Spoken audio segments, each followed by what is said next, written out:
আজকে বছরের শেষ দিন, আর আজকে আমাদের বাড়িতে এই যে দুটো হাঁস কাটা হচ্ছে।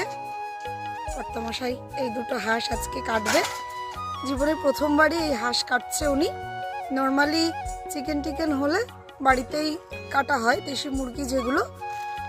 তো আজকে আমাদের হাঁস আনা হয়েছে, বাড়িতে আত্মীয় স্বজন সব ভরপুর, তারা হাঁসের মাংস খাবে।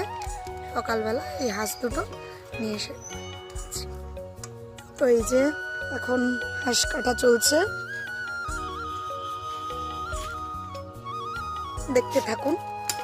প্রথমে এই যে হাঁসগুলোর গায়ে একটু চালের গুঁড়ো আর হলুদ ভালো করে গুলিয়ে নিয়ে দিয়ে তারপর একটু গ্যাসের আগুনে অল্প অল্প করে পুড়িয়ে নিয়ে চামড়াগুলো বা যে পশমগুলো থাকে সেই পশমগুলো তুলে নেওয়া হয়েছে। আর এখন